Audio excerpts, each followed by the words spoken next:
तो आज का जो हमारा सब्जेक्ट है वो है कंप्यूटर ग्राफिक्स। तो इसके इंपॉर्टेंट क्वेश्चन देखने वाले हैं। सब में पहले देखेंगे हम यूनिट 1 में कौन कौन से इंपॉर्टेंट क्वेश्चन है।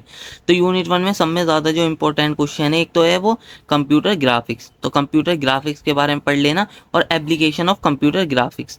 तो ये देख लेना, ये 2 मार्क्स और 7 मार्क्स दोनों में देखने को मिल सकता है। ठीक है, अगर 7 मार्क्स में आता है तो पूरा क्वेश्चन आएगा इस तरीके से, कंप्यूटर ग्राफिक्स और उसकी एप्लीकेशन के बारे में पूछेगा। या अगर 2 मार्क्स में आता है तो या तो कंप्यूटर ग्राफिक्स पूछ लेगा या एप्लीकेशन पूछ लेगा, इस तरीके से आ सकता है। फिर जो हमारा सेकंड क्वेश्चन है वो क्या है, what do you understand by shadow mask CRT. तो give its advantage and disadvantages. तो इसको देख लेना। शैडो मार्क सीआरटी जो है ना, बहुत बार वैसे तो पूछा गया है, मुझे लग रहा है इस बार आ सकता है, पर थोड़े कम चांसेस हैं, 80% चांसेस मान के चलो कि देखने को मिल सकता है।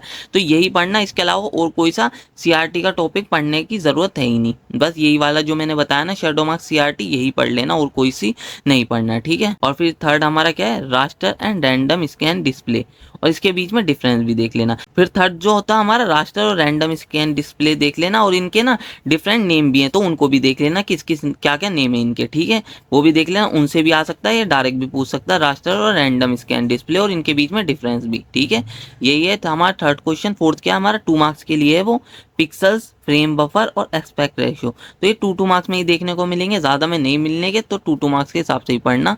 ठीक है, फिर ये जो फिफ्थ है ये सब में ज़्यादा इंपॉर्टेंट क्वेश्चन है इस यूनिट से, मोस्ट इंपॉर्टेंट। तो इसके बारे में एल्गोरिथम और न्यूमेरिकल दोनों पूछे जाते हैं। थ्योरी, इसका मतलब थ्योरी और न्यूमेरिकल दोनों पूछे जाते हैं, थ्योरी और न्यूमेरिकल दोनों पूछे जाते हैं, जिसमें फर्स्ट क्या है डीडीए। तो डीडीए के एल्गोरिथम देख लेना, एडवांटेज और डिसएडवांटेज, इसकी थ्योरी देख लेना। ठीक है, थ्योरी देख लेना पूरी अच्छी तरीके से। न्यूमेरिकल इस तरीके से आएगा एल्गोरिथम।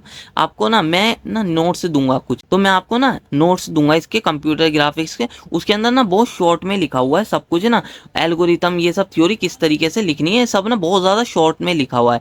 तो उसके अंदर से पढ़ लेना तो ज़्यादा अच्छा रहेगा, क्योंकि ना उसके अंदर ना डायरेक्ट मैंने दे रखा है, उल्टा सीधी जो थ्योरी है ना वो नहीं दे रखी, जो मेन मेन पॉइंट है ना वो सब दे रखे हैं। तो उनको मैं भेज दूंगा अपने टेलीग्राम चैनल पे। ठीक है ना, उसके अंदर से पढ़ लेना, क्योंकि ना वैसे आप कहीं और से पढ़ते हैं तो बहुत ज़्यादा थ्योरी लिखी हुई होगी पता नहीं, और सही से पॉइंट लिख रखे भी हो नहीं भी लिख रखे हो। वैसे तो इसके अंदर ना इसकी थ्योरी भी पूछी जा सकती है और इसका न्यूमेरिकल भी पूछा जा सकता है। ये वाला जो है ना बहुत बार पूछा गया है, इंपॉर्टेंट मान के चलिए, वाला जो है ना बहुत ज़्यादा इंपॉर्टेंट है।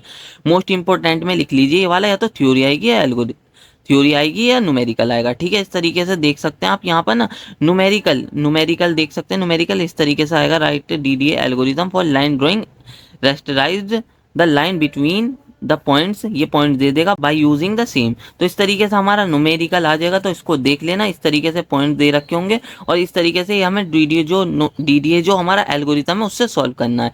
तो डीडीए एल्गोरिथम आना चाहिए तभी आप इसको सॉल्व कर पाएंगे। इसका मैं एक शॉर्ट मेथड भी बता दूंगा इसको सॉल्व करने का, इस टाइप के न्यूमेरिकल को बहुत शॉर्ट में मेथड में आपको करवा दूंगा कि किस तरीके से इनको सॉल्व कर सकते हैं ईजिली ना, बहुत आराम से सॉल्व कर पाएंगे। और बहुत ही इजी ना, मैं वो आपको ना इसका एल्गोरिथम भी बता दूंगा और थ्योरी किस तरीके से लिखनी है वो भी बता दूंगा। ठीक है ना, ये वैसे बहुत ज्यादा इजी है, हार्ड नहीं है। इनको ना आप ना बहुत जल्दी आराम से सीख जाएंगे, 5-10 मिनट का काम है, बहुत आराम से एक एक न्यूमेरिकल आप सीख जाएंगे। बहुत ईजी न्यूमेरिकल होते हैं, ज्यादा हार्ड न्यूमेरिकल नहीं होते जो कंप्यूटर ग्राफिक्स के होते हैं। और फिर सेकंड क्या हमारा mid point circle generating algorithm, advantages and disadvantages भी पढ़ लेने, ये वाला भी बहुत ज़्यादा इंपॉर्टेंट है, तो देख लेना। इसका भी न्यूमेरिकल और थ्योरी दोनों पूछी जाती है, तो इसको पढ़ लेना। ठीक है, तो इसका न्यूमेरिकल इस तरीके से आएगा, predict the pixel in any octant the circle of radius pixel with the centre at origin. इस तरीके से दोनों न्यूमेरिकली सेम है, एक के अंदर 10 पिक्सल दे रखा है, एक के अंदर 12। तो इस तरीके से न्यूमेरिकल पूछे जाएंगे, तो मैंने बता दिया। ठीक है, और फर्स्ट और थर्ड जो है ना वो सब में ज़्यादा मोस्ट इंपॉर्टेंट मान लीजिए। इनमें से जो न्यूमेरिकल और थ्योरी आने के चांसेस रहते हैं ना वो फर्स्ट और थर्ड से रहते हैं। सेकंड भी पूछ लिया जाता है, पर ना सब में जो कम है फोर्थ वाला पूछा जाता है। अभी दिखाऊंगा अभी वो कौन सा, रेशनम्स लाइन ड्राइंग एल्गोरिथम। तो इसके एडवांटेज और डिसएडवांटेज पढ़ लेना, न्यूमेरिकल पढ़ लेना। ठीक है ना, न्यूमेरिकल इस तरीके से पूछा जाएगा, और ना मैं आपको न्यूमेरिकल करवा दूंगा, बहुत इजी न्यूमेरिकल है, ज़्यादा हार्ड न्यूमेरिकल भी नहीं है। कंसीडर द लाइन फ्रॉम, इस तरीके से पॉइंट दे दिए, use the Bresenham algorithm to rasterize the line. तो इस तरीके से हमारा न्यूमेरिकल पूछा जाएगा। फिर जो लास्ट है थोड़ा कम चांसेस है, पूछ लिया जाता है कभी कभार, mid point line drawing algorithm वो था, मिड पॉइंट जो था ना सर्कल ड्राइंग एल्गोरिथम था, ये क्या है लाइन ड्राइंग एल्गोरिथम। थोड़े कम चांसेस रहते हैं, न्यूमेरिकल और थ्योरी पढ़ लेना, ठीक है ना। यही था जो इस यूनिट से सब में ज़्यादा पूछे जाते हैं, और तो और कुछ टॉपिक और भी हैं पर ना वो ज़्यादा पूछे नहीं जाते। यही जो टॉपिक है इनमें से ही ना आपको सारे क्वेश्चन मिल जाएंगे, वरना चॉइस में ज़रूर मिल जाएंगे जो मैं क्वेश्चन बता रहा हूँ।